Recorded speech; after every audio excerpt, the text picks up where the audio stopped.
7가지 영상 예배 에티켓을 알려드립니다. 시간과 장소를 구별합니다. 하나님께서 말씀으로 임하시는 거룩한 시간입니다. 일상을 잠시 중단하고 예배를 위한 시간을 구별하여 조용한 장소로 이동합니다.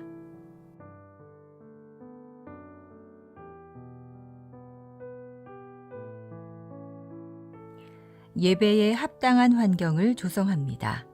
예배 전 예배 집중을 방해하는 요인을 차단하고 자리를 정돈합니다.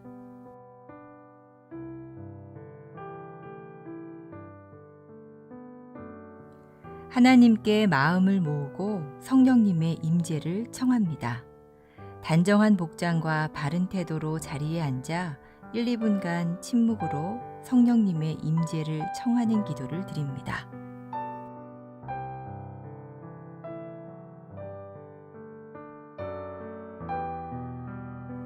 예배에 온전히 집중합니다. 예배 시작부터 마칠 때까지 주변의 일들에 반응하지 않도록 합니다.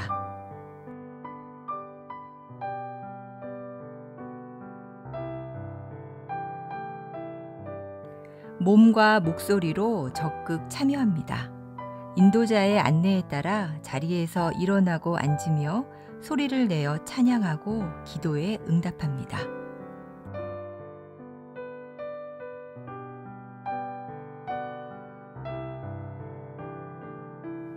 헌금은 온라인 계좌를 통해 봉헌하도록 합니다. 예배의 정신을 살리기 위해 작은 접시를 준비하여 헌금을 그곳에 올리도록 하고 예배 후 모아서 교회 계좌로 송금합니다.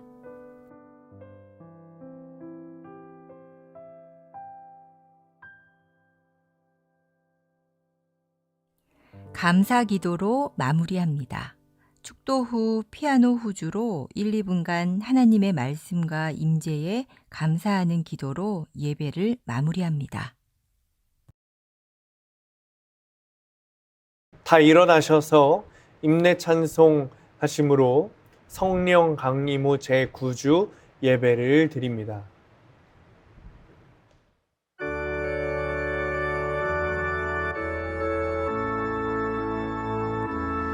모든 영광과 존귀와 능력 받으소서 받으소서. 영광과 존귀와 능력 받으소서 받으소서.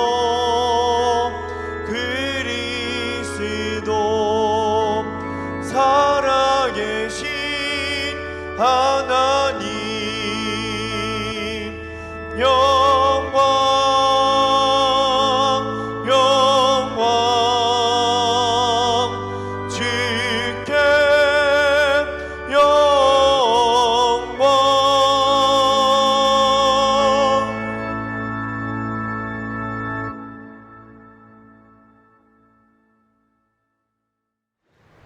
시와 찬송과 신령한 노래들로 서로 화답하며 너희의 마음으로 주께 노래하며 찬송하며 범사의 우리 주 예수 그리스도의 이름으로 항상 아버지 하나님께 감사하며 그리스도를 경외함으로 피차 복종하라. 성도들이 드리는 예배를 기쁘게 받으시는 하나님 아버지, 감사와 찬송과 영광을 올려드립니다. 지난 한 주간도 임마누엘의 은혜로 저희들과 동행하여 주시고 오늘은 주일을 맞이하여 주님께 예배를 드리게 하시니 감사합니다. 어려운 가운데도 좋은 시설과 장비를 통하여 영상으로 주님께 영광 올려드리게 하시니 감사합니다. 또한 예배를 통해 저희들 심령에 참된 평안과 안식을 주시니 그것 또한 감사를 드립니다.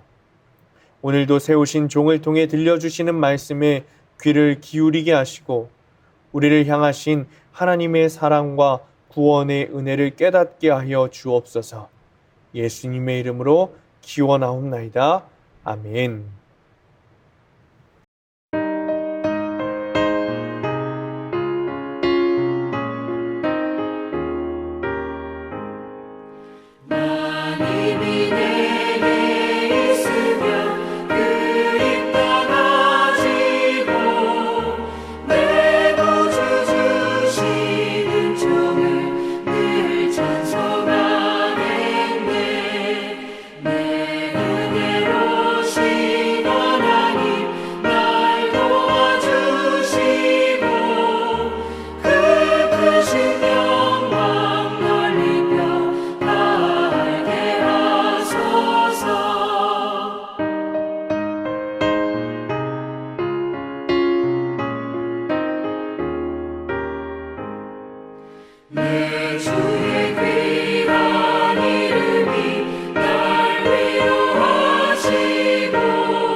교동문 63번 시편 145편입니다. 함께 교독하겠습니다. 왕이신 나의 하나님이여, 내가 주를 높이고 영원히 주의 이름을 송축하리이다.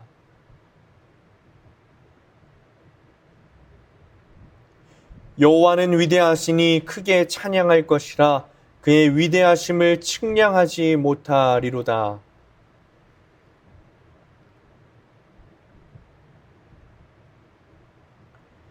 주의 존귀하고 영광스러운 위엄과 주의 기이한 일들을 나는 작은 소리로 읊조리리이다.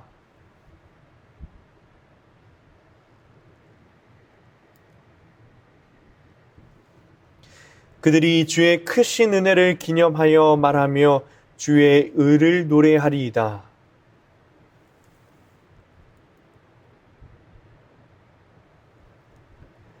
여호와께서는 모든 것을 선대하시며 그 지으신 모든 것에 긍휼을 베푸시는도다.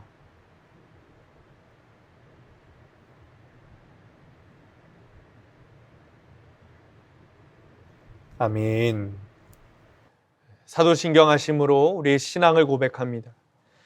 전능하사 천지를 만드신 하나님 아버지를 내가 믿사오며 그 외아들 우리 주 예수 그리스도를 믿사오니 이는 성령으로 잉태하사 동정녀 마리아에게 나시고 본디오 빌라도에게 고난을 받으사 십자가에 못 박혀 죽으시고 장사한 지 사흘 만에 죽은 자 가운데서 다시 살아나시며 하늘에 오르사 전능하신 하나님 우편에 앉아 계시다가 저리로서 산자와 죽은 자를 심판하러 오시리라.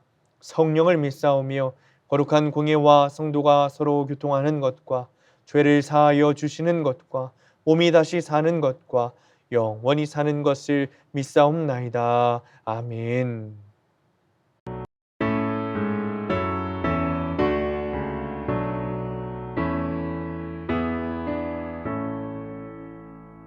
성부 성자와 성령 찬송과 영광 돌려보내세. 태초로 지금까지 또 영원 무궁토록 성삼위께 영광 영광.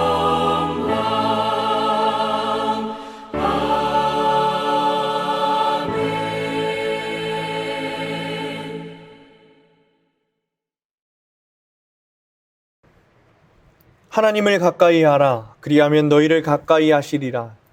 죄인들아 손을 깨끗이 하라. 또 마음을 품은 자들아 마음을 성결하게 하라. 주 앞에서 낮추라. 그리하면 주께서 너희를 높이시리라. 죄인들을 외면하지 않으시고 언제나 사랑으로 받아주시는 하나님 아버지, 예배의 자리로 나온 우리 안에 아직도 옛사람의 악한 행실이 남아있음을 고백합니다.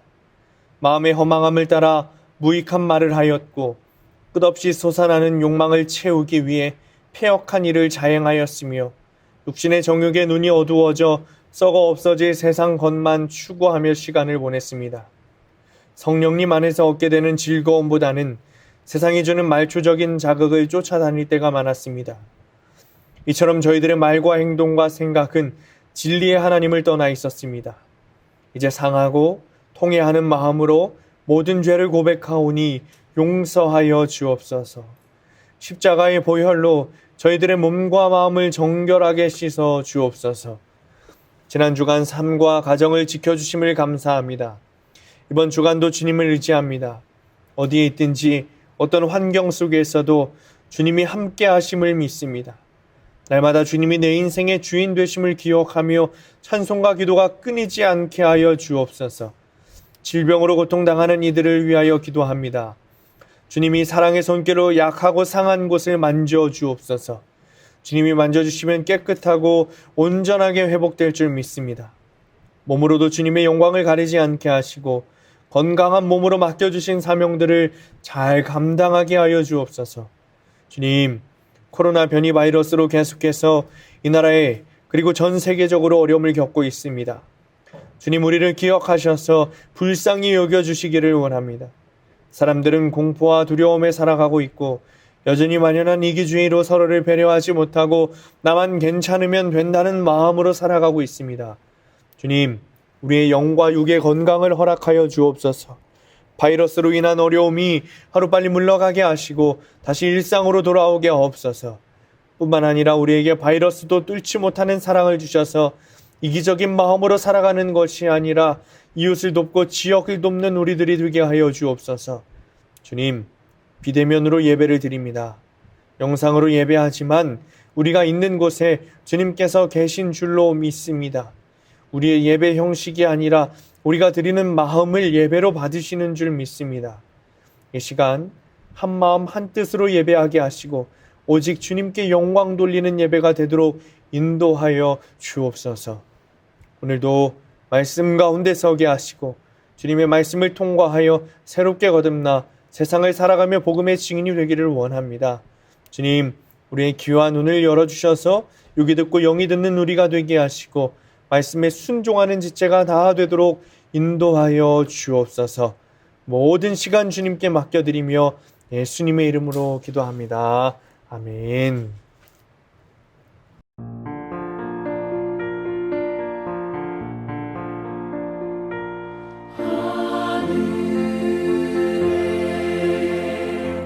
계신 아버지 이름 거룩하사 주님 나라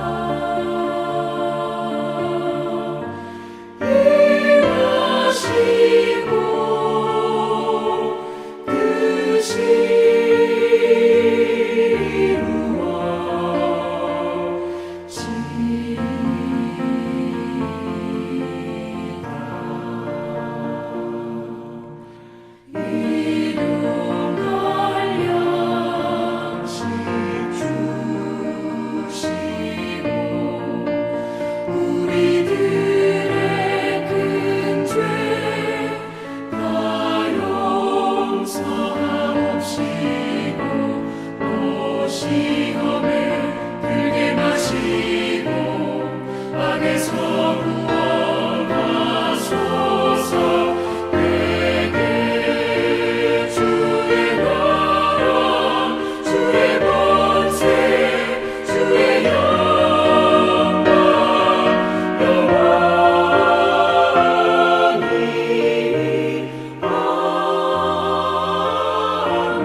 오늘 우리에게 주시는 하나님의 말씀은 요한복음 6장 1절에서 21절까지 말씀입니다.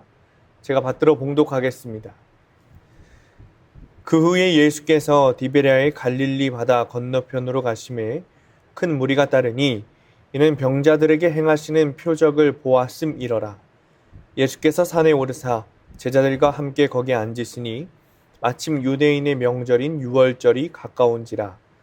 예수께서 눈을 들어 큰 무리가 자기에게로 오는 것을 보시고 빌립에게 이르시되 우리가 어디서 떡을 사서 이 사람들을 먹이겠느냐 하시니 이렇게 말씀하심은 친히 어떻게 하실지를 아시고 빌립을 시험하고자 하심이라. 빌립이 대답하되 각 사람으로 조금씩 받게 할지라도 200데나리온의 떡이 부족하리이다. 제자 중 하나 곧 시몬 베드로의 형제 안드레가 예수께 여짜오되 여기 한 아이가 있어 보리떡 5개와 물고기 2마리를 가지고 있나이다. 그러나 그것이 이 많은 사람에게 얼마나 되겠사옵나이까. 예수께서 이르시되 이 사람들로 앉게 하라 하시니 그곳에 잔디가 많은지라. 사람들이 앉으니 수가 5,000명쯤 되더라. 예수께서 떡을 가져 축사하신 후에 앉아있는 자들에게 나눠주시고 물고기도 그렇게 그들의 원대로 주시니라. 그들이 배부른 후에 예수께서 제자들에게 이르시되 남은 조각을 거두고 버리는 것이 없게 하라 하심으로 이에 거두니 보리떡 5개로 먹고 남은 조각이 12바구니에 찼더라. 그 사람들이 예수께서 행하신 이 표적을 보고 말하되 이는 참으로 세상에 오실 그 선지자라 하더라. 그러므로 예수께서 그들이 와서 자기를 억지로 붙들어 임금으로 삼으려는 줄 아시고 다시 혼자 산으로 떠나가시니라. 저물매 제자들이 바다에 내려가서 배를 타고 바다를 건너 가버나움으로 가는데 이미 어두웠고 예수는 아직 그들에게 오시지 아니하셨더니 큰 바람이 불어 파도가 일어나더라. 제자들이 노를 저어 10여리쯤 가다가 예수께서 바다 위로 걸어 배에 가까이 오심을 보고 두려워하거늘 이르시되 내니 두려워하지 말라 하신대 이에 기뻐서 배로 영접하니 배는 곧 그들이 가려던 땅에 이르렀더라. 아멘. 기도하겠습니다. 우리를 사랑하시는 하나님, 주님께 예배하고 영광 돌리게 하시니 주님 감사를 드립니다. 주님 축복하여 주셔서 오늘 예배 가운데 주님을 만나는 역사가 일어나게 하시고 모든 주의 백성들이 주님을 바라보며 은혜 아래 거하는 시간 되게 하여 주옵소서. 말씀을 전하고 듣는 시간입니다. 성령님, 이 시간 함께해 주셔서 말씀을 전하는 자나 듣는 자나 주의 은혜 아래 거하게 하시고 말씀을 듣고 흘리는 것이 아니라 삶으로 살아내게 하여 주옵소서. 전하는 자의 입술을 주관하여 주셔서 사람의 말은 하나도 나오지 않게 하시고 주님만 전하게 하시며 듣는 자의 귀를 열어주셔서 주의 말씀을 사모하게 하여 주옵소서. 예수님의 이름으로 기도합니다. 아멘.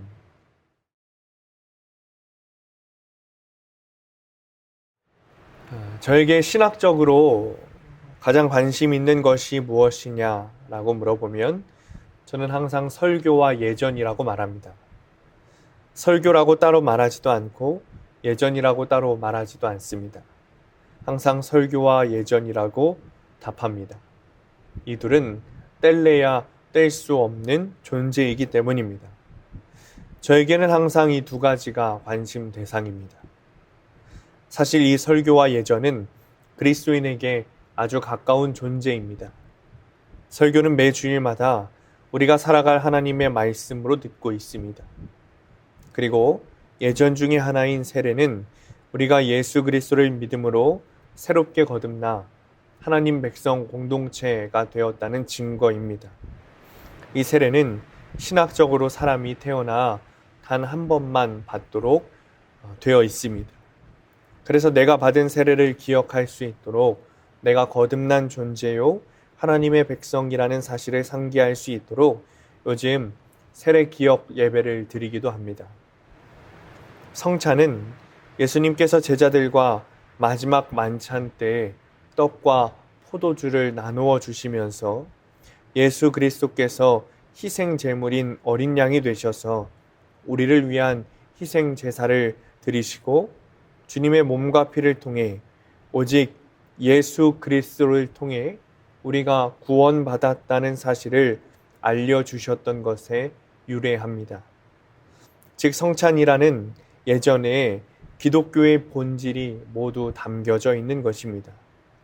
그래서 사실 우리는 이 성찬을 절기에만 하고 있고 또 어떤 교회는 한 달에 한 번 첫 주에 하지만 원래는 매주 매 예배 시간마다 하는 것이 사실 교회의 전통적인 예전입니다. 이 성찬은 여러 가지 신학적 논쟁을 일으켰습니다. 떡과 포도주의 능력이 어디로부터 왔냐는 것입니다. 가톨릭은 전부터 성찬에 대해서 화채설을 주장했습니다. 이 화채설이라는 것은 신부가 떡과 포도주에 손을 대고 기도하면 실제 예수님의 몸과 피로 변한다는 신학적 주장입니다. 그런 이유로 지금은 아니지만 떡과 포도주를 나누어 주다 혹 흘릴까봐 예수님의 몸과 피를 흘릴 수 없어 사제들에게만 주었습니다. 또 부스러기 하나 흐르지 않도록 하고 손바닥에 묻은 가루까지 핥아 먹었습니다. 그리고 종교개혁 이후에 종교개혁자들이 이 성찬에 대한 여러 가지 주장들을 하는데 떡과 포도주의 어디엔가 주님의 몸과 피가 공존해 있다는 공제설, 또 떡과 포도주에 성령께서 임재하여 계신다는 성령 임재설, 그리고 단지 그 사실을 기념만 하면 된다는 기념설이 그것들입니다. 그런데 사실 성찬에서 이런 신학적 논쟁도 중요하지만 더 중요한 것은 예수 그리스도께서 생명의 떡이시라는 본질입니다. 오늘 본문인 요한복음 6장의 말씀은 예수님은 생명의 떡이다 라는 말이 가지는 중요성에 대해서 이야기하고 있습니다. 여러분 어떠십니까? 예수님은 생명의 떡이다 라는 말을 들으실 때 정말 그것이 여러분 안에 감격이 되시고 실제가 되십니까?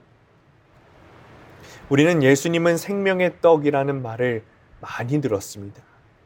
앞서 말씀드렸던 성찬에서도 집례자가 떡을 손에 들고 이것은 우리를 위하여 찢기신 주님의 몸입니다 라는 이야기를 통해 많이 들어보셨을 것입니다. 그러나 그 말이 정말 실제가 되어서 감격스러워하는 분은 별로 없을 것입니다. 그저 종교적 행위, 예전적 행위를 위한 언어로 듣고 읽는 경우가 대부분일 것입니다. 예수님은 생명의 떡이라는 말이 실제가 된다는 것은 예수님만으로 내가 이 세상에서 먹고 마시며 살 수 있다는 믿음, 예수님만이 나의 생명의 공급처, 예수님을 통해 나의 모든 것이 유지되고 나의 영원한 양식이시라는 믿음입니다. 그런데 이 믿음이 우리에게 실제가 되지 않으니 예수님은 생명의 떡이시다 라는 이 말이 우리에게 감격으로 다가오지 않고 그저 종교적 용어로 들릴 뿐입니다. 그러니 내 삶에서, 내 마음에서 예수님께서 나의 생명의 떡이시라는 믿음은 저 한켠에 밀어넣고 마는 것이지요. 그러나 오늘 본문은 예수 그리스도라는 이 생명의 떡이 얼마나 중요한지, 예수 그리스도라는 생명의 떡을 우리가 외면할 수 없고 그것을 마음 한켠 구석에 두는 것이 아니라 우리 마음 중심에 두어야 한다는 것을 가르쳐주고 있습니다. 오늘 말씀을 보면 큰 무리가 예수님을 따르기 시작합니다. 그 이유는 병자들에게 예수님께서 행하시는 표적들을 보았기 때문입니다. 오늘 말씀 앞에 있던 사건이 저번 주에 보았던 마가복음의 사건입니다. 예수님께서 목자 없는 양 같았던 이들을 불쌍하게 여기시고 비록 몸을 피하려고 외딴 곳으로 가셨지만 그 이유를 마다하고 사람들을 받아들이시고 위로하십니다. 그리고 천국이 어떤 곳인지 가르쳐 주시는 겁니다. 그리고 천국이 그들의 것이라고 알려주시는 것입니다. 그때가 언제인가 보니 오늘 본문에 6월절이 가까운 때다라고 말합니다. 6월절이 언제입니까? 6월절은 하나님께서 이스라엘을 출애굽시키신 사건을 유래로 하는 명절입니다. 그리고 이스라엘을 광야에서 먹이시고 입히시고 보호하셨던 것을 기억하는 명절입니다. 즉 오늘 복음서에서 보듯이 6월절이 가까운 때에 무리를 향해 가르치시는 예수님의 말씀을 들으니 특히 예수님께서 친히 천국 복음에 대해서 가르치고 계시니 예수님에 대해서 궁금해했던 이들에게 예수님은 누구이신가 힌트를 주는 사건이 되었습니다. 예수님께서 말씀을 가르치시던 사이에 큰 무리가 자기에게 오는 것을 보셨습니다. 그리고 주님께서 본문 6절에 제자 빌립에게 이렇게 물어보십니다. 우리가 어디서 떡을 사서 이 사람들을 먹이면 좋겠느냐라는 질문이셨습니다. 예수님의 이 질문은 사람들이 너무 많아서 떡을 살 곳이 없다 라는 질문이 아니라 정말 순수하게 이 사람들을 먹일 떡을 어디서 사면 좋을까라고 제자에게 물어보시는 것입니다. 그런데 이 질문에는 두 가지 뜻이 담겨져 있습니다. 6절을 세번역 성경으로 읽어보겠습니다. 예수께서는 빌립을 시험해 보시고자 이렇게 말씀하신 것이었다. 예수께서는 자기가 하실 일을 잘 알고 계셨던 것이나. 즉 주님의 이 질문에는 6절에서 보듯이 첫 번째는 이 제자 빌립을 시험하고자 하신 질문이고, 또 자신이 이 이후에 어떤 일을 하실지 이미 알고 하시는 질문이셨습니다. 주님께 말하자면 시험을 당한 빌립은 믿음을 사용하지 못하고 아주 현실적인 답안을 내놓습니다.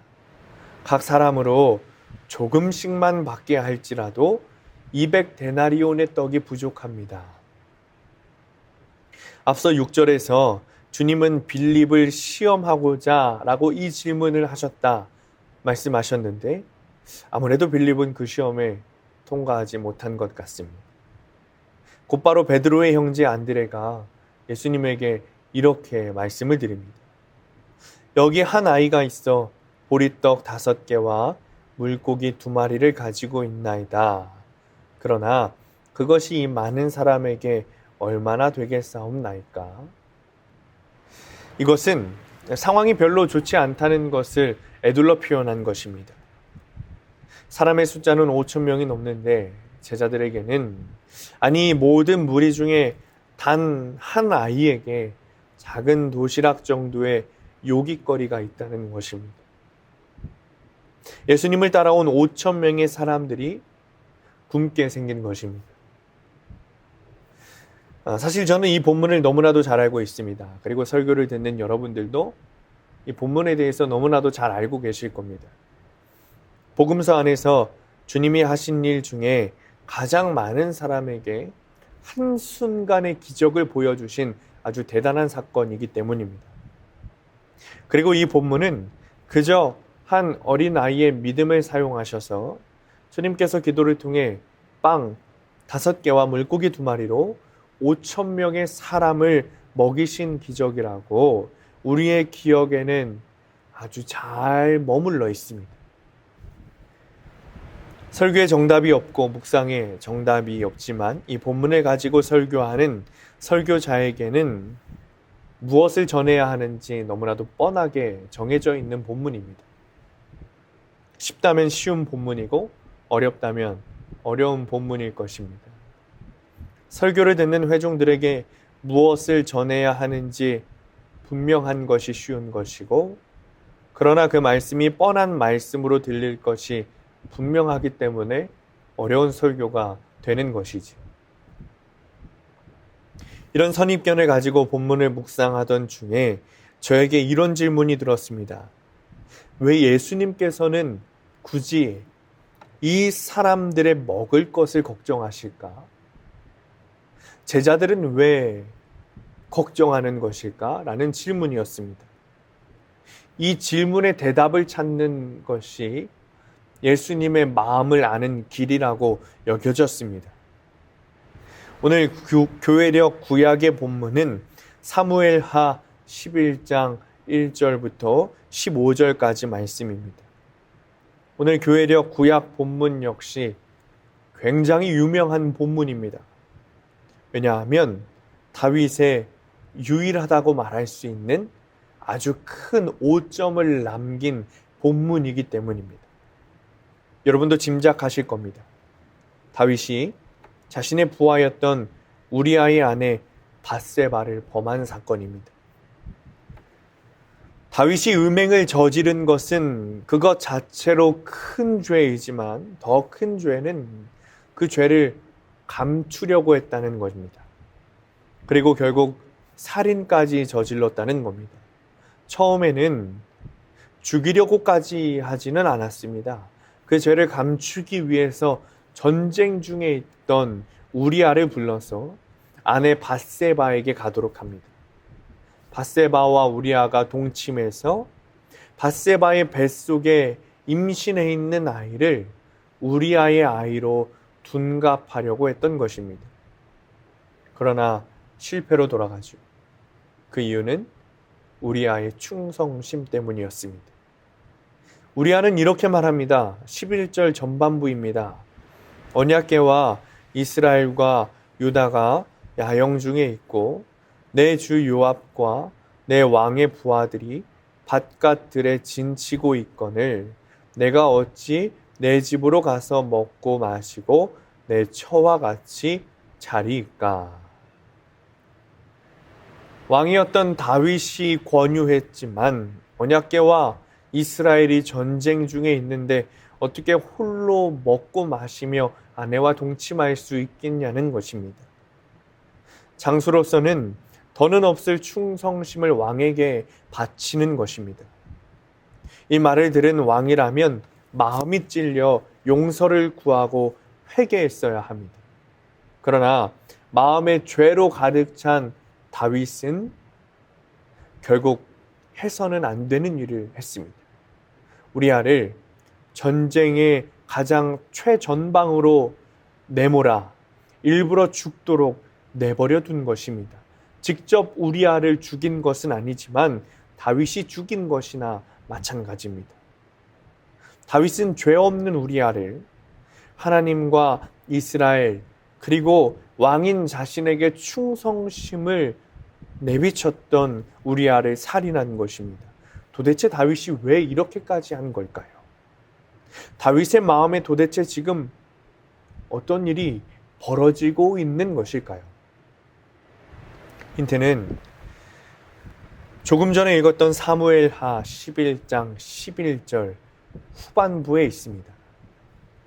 왕의 살아계심과 왕의 혼의 살아계심을 두고 맹세하나이다. 이 말은 사실 사무엘하를 기록한 성서 기자의 반어법입니다. 다윗은 지금 영적 상태를 비판하며 반어법으로 표현한 것입니다. 우리아는 다윗의 살아계심, 특히 다윗의 혼, 즉 영혼이 살아계심을 두고 맹세했다고 말했습니다. 그러나 아닙니다. 다윗의 영혼은 죽어 있었습니다. 다윗의 영혼은 이미 산산조각나 있었습니다. 오늘 구약 본문인 사무엘하 11장에서는 다윗의 말이 아니라 우리는 우리아의 말에 집중해야 합니다. 우리아는 이렇게 말했습니다. 언약궤가 있고 이스라엘이 있는 전쟁터에서 나는 한시도 벗어날 수 없습니다. 그런데 다윗은 어떻습니까? 다윗은 지금 어디에 있습니까? 다윗성에 있습니다. 그것이 뭐가 문제가 됩니까? 다윗은 우리아와 마찬가지로 언약궤 옆에 있었어야 하는 겁니다. 하나님이 계신 곳을 가리키는 언약궤 옆에 있었어야 합니다. 다윗이 오벳에돔의 짐에서 언약궤를 모셔올 때에 그 기뻤던 마음이 사라진 겁니다. 하나님께서 나의 집으로 오시는구나. 내가 하나님과 함께 있을 수 있구나 싶어 너무나도 기뻐 모든 것을 주님께 영광으로 돌리며 미친 사람처럼 춤추었던 그 다윗이 언젠가 왜인지 모르게 한순간에 변해버린 겁니다. 다윗은 자신의 성에 머물러 있는 것이 아니라 하나님이 계신 곳을 의미하는 언약궤와 함께 있었어야 합니다. 다윗은 지금 하나님과 떨어져 있는 겁니다. 함께 있지 않은 겁니다. 그러니 그 빈집을 마귀가 파고든 것이죠. 다윗의 마음에 하나님이 계시지 않는 겁니다. 그러니 사무엘하의 저자는 우리아의 말을 통해 반어법으로 표현하여 다윗의 영혼은 죽었다고 말하는 겁니다. 다윗의 마음에 하나님이 계시지 않으니 다윗의 영혼이 죽은 겁니다. 시편 14편은 이 다윗이 지은 시인데 1절에 이렇게 말합니다. 어리석은 자는 그의 마음에 이르기를 하나님이 없다 하는도다. 그들은 부패하고 그 행실이 가증하니 선을 행하는 자가 없도다. 딱 지금 다윗 본인의 상황을 말하고 있는 겁니다. 본인의 마음에 하나님이 없으니 부패하고 행실이 가증하고 선을 행하지 않는 사람이 된 겁니다. 즉 그의 영혼이 하나님이 없음으로 말미암아 죽게 된 것입니다. 이제 신약 본문인 요한복음으로 돌아와 봅시다. 주님께서는 왜 자신에게 몰려온 무리의 굶주림에 대해 관심을 가지고 계신 걸까요? 주님께서는 실제로 그들의 육체적 굶주림에도 관심이 있으셨습니다. 세상에서 굶주리고 버림받고 거절당했던 그들이기에 실제로 배고픔을 해결할 방법이 필요했기 때문입니다. 그러나 주님의 본질적인 관심은 영적인 굶주림이었습니다. 그리고 그 영의 양식은 오직 생명의 떡이신 예수 그리스도만이 되실 수 있고, 즉 영적인 배고픔은 오직 생명의 떡 예수 그리스도만으로 채워질 수 있다고 주님께서 분명하게 말씀하고 계신 겁니다. 즉 예수님께서 그들의 굶주림에 관심을 가지신 것은 그들의 육체적 굶주림뿐만 아니라 그들의 영적 굶주림에 관심을 가지신 겁니다.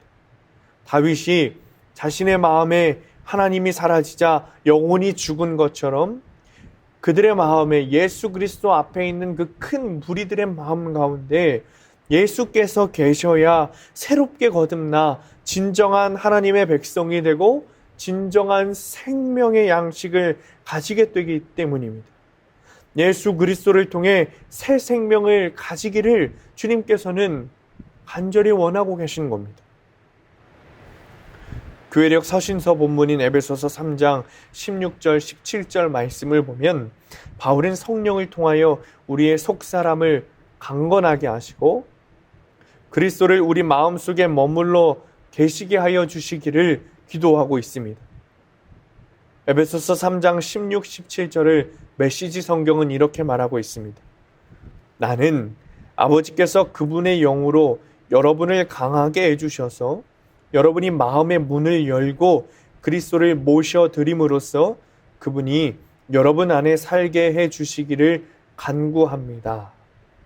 즉 주님의 영, 성령이 내 안에 있을 때 주 예수 그리스도를 내 안에 모셔서 주님께서 내주하고 계실 때 나의 속사람, 내 영혼은 생명력을 가지게 된다고 바울이 말하고 있는 겁니다. 우리는 내 안에 계신 주님을 발견해야 합니다. 우리가 굶주리는 것은 육적인 굶주림보다 영적인 굶주림을 통해 생명의 떡이신 주님을 우리가 받아들여야 하는 겁니다. 주님을 내 안에 모시고 내 안에 계신 주님을 발견하고 바라보게 되면 그동안 내가 살아가던 삶, 예수님 없이 살아가던 삶이 얼마나 어둡고 절망적이었던가를 깨닫게 됩니다. 그리고 그것을 깨닫게 되면 생명의 떡이신 예수님을 계속해서 간구하게 되는 겁니다. 오늘 말씀을 묵상하던 중에 윌리엄 헌트라는 화가의 세상의 빛이라는 그림을 보게 되었습니다. 아주 유명한 그림입니다. 이 그림에는 예수님께서 빛을 들고 문 앞에 서 계시면서 문을 두드리고 계시는데 그 문에는 문고리가 없습니다. 예수님께서는 그저 노크하고 계십니다. 즉 마음 문을 열고 맞이하는 것은 인간의 결단이라는 것입니다. 그리고 그 문을 열고 주님을 맞이하셨을 때 빛이신 주님께서 우리의 어두운 마음을 밝히신다는 의미가 담겨 있는 그림입니다. 오늘 본문에서 예수님께서 가르치고 계시고 또 오병이어의 기적을 통해 굶주림을 해결해 주신 사람들은 안타깝게도 그 마음의 문을 열지 않았습니다. 아무도 주님 곁에 남지 않았습니다. 오늘 본문은 아니지만 요한복음 6장 66절을 보면 이렇게 말하고 있습니다. 그때부터 그의 제자 중에서 많은 사람이 떠나가고 다시 그와 함께 다니지 아니하더라.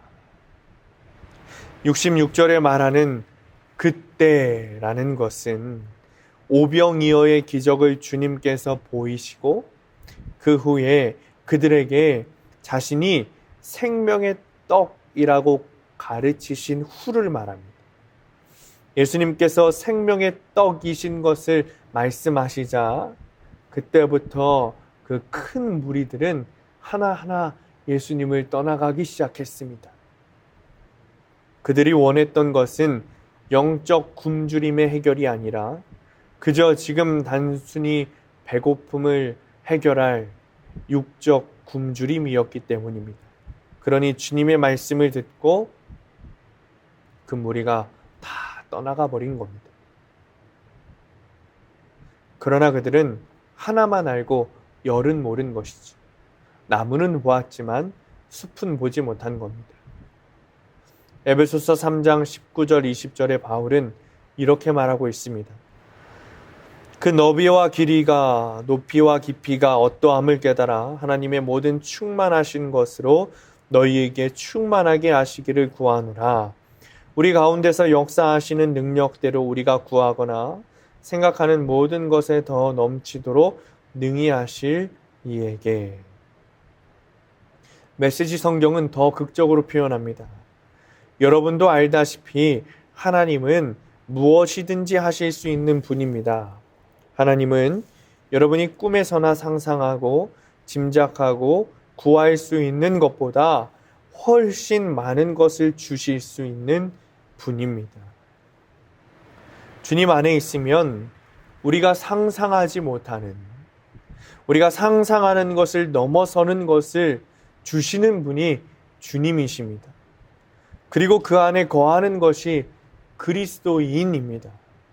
우리가 구하거나 생각하는 모든 것이 더 넘치도록 능히 하실 이에게 라는 이 20절 말씀이 여러분 머리에 그려지십니까?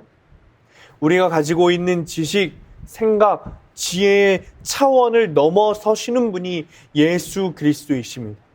물고기 2마리와 떡 5개로 5,000명을 먹이시는 분이 예수 그리스도이십니다. 우리는 지금 만몬의 시대를 살고 있습니다. 그러나 그 만몬, 재물 역시 주님의 손바닥을 펼치셨을 때 보이지 않는 점과 같은 존재일 뿐입니다. 주님은 우리의 상상을 넘어서시는 분이시기 때문입니다. 모든 것의 생명이 되시는 분인데 그 어떤 것이 주님보다 크고 놀라울 수 있을까요?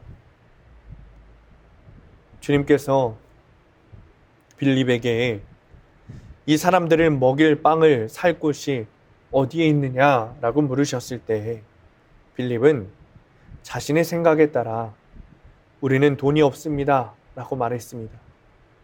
그러나 빌립은 자신의 생각대로, 지식대로, 지혜대로 말하는 것이 아니라 주님께 물어보았어야 합니다. 주님께 답을 구했어야 합니다. 주님만이 우리의 차원을 넘어서는 답을 가지고 계시고 주님께서 그 답의 본질이시기 때문입니다. 그리스도인은 그런 존재입니다. 영적인 굶주림에 있을 때, 사실 육적인 굶주림에 있을 때도 언제나 우리의 정답이신 예수 그리스도, 생명의 떡이 되시는 예수 그리스도를 찾고 주님께 물어보아야 하는 것입니다. 그것이 그리스도인입니다. 그리스도인이라는 것을 묵상할 때 이런 생각을 해보았습니다. 그리스도인. 굳이 해석하자면 이런 뜻입니다. 그리스도인 안에 그리스도. 즉, 그리스도인은 주님이 내 마음에 계신 사람이구나 라는 생각이었습니다. 그리스도인은 계속해서 생명의 떡이신 주님을 먹고 취하여 내 안에 계속해서 주님께서 머물도록 하시는 사람이어야 합니다. 그래서 주님과 계속해서 동행해야 하는 사람입니다. 우리 안에 영적인 굶주림이 있다면 어쩌면 다행인지도 모르겠습니다. 우리의 마음이 텅 비어 있기 때문에 주님께서 들어가실 자리가 있다는 뜻이기 때문입니다. 우리 마음에 주님이 아닌 세상의 잡다한 것들을 가득 차서 소화하지도 못하고 체한 상태로 있다면 오히려 큰일입니다. 거북하고 힘들기 때문입니다. 오히려 그때는 우리 안에 있는 모든 것을 토해내야 합니다. 한 톨도 남김없이 토해내야 합니다. 그래야 주님께서 깨끗한 우리의 마음 속에 들어오시기 때문입니다. 사랑하는 성도님들, 주님께서는 우리의 굶주림에 지대한 관심이 있으십니다. 육체의 굶주림은 당연하고 우리의 영적인 굶주림에 아주 큰 관심을 가지고 계십니다. 생명의 떡이신 주님께서 우리 안에 채워져야 우리에게 생명이 있기 때문입니다. 사랑하는 성도님들, 주님을 모시기 바랍니다. 주님만이 우리의 생명이 되십니다.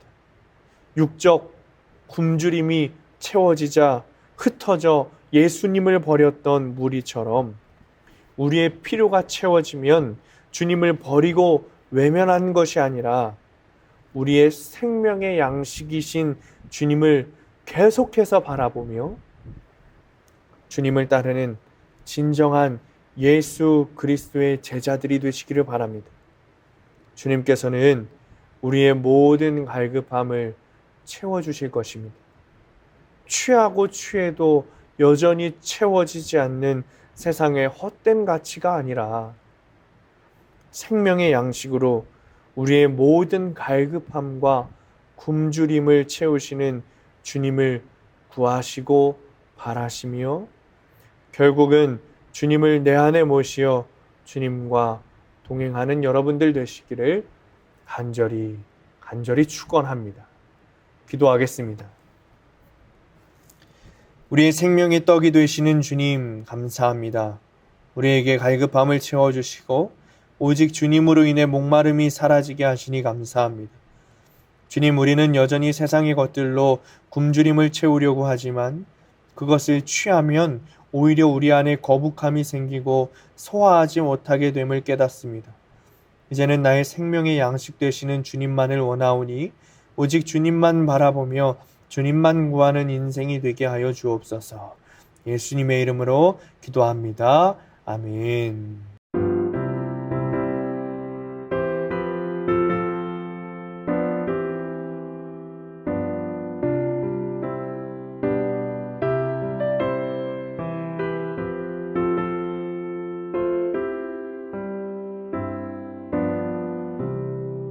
내 주 예수 주시는 한없 것만 내 주 앞에 이 작은 것 다 드리니 주 예수여 내 정성을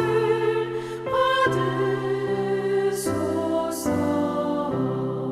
주 날 위해 보배로 피 흘리사 그 귀하신 생명까지 다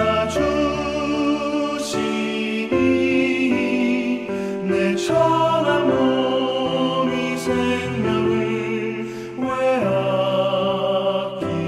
아끼랴. 주 예수께 빚진 것이 한없 것만 나 주 위해 드린 것은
주님, 우리 주변에는 가진 것이 없어 어려움을 겪는 이들이 많습니다.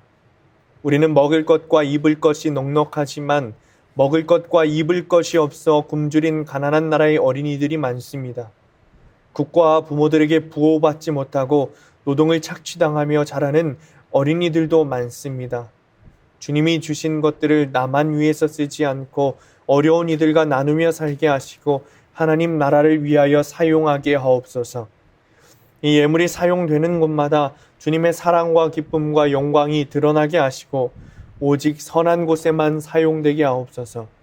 생명 다해 드린 성도들에게도 하늘의 신령한 복과 땅의 기름진 복을 허락하시고 주님께 드림을 마땅히 여기며 기뻐하게 하옵소서. 예수님의 이름으로 기도합니다. 아멘.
보혈을 흘려 교회를 세우시고 친히 교회의 머리가 되시는 주 예수 그리스도의 은혜와 세상을 아름답게 창조하시고 모든 피조물이 다 구원받도록 이끌어 주시는 하나님의 무한하신 사랑하심과 교회를 통하여 복음을 전하게 하시고 우리가 복음의 증인이 될 수 있게 깨우쳐 주시고 동행해 주시는 성령님의 교통하심이 생명의 양식이신 주님을 통해 우리의 영적 굶주림이 채워지고 이제는 오직 주님만 바라보겠다고 결단하며 삶의 선교지로 파송되는 모든 이들 머리 위에, 이들의 가정과 일터와 학업 위에, 그리고 사랑하는 수함교회 위에 영원히 함께 하시기를 간절히 축원하옵나이다.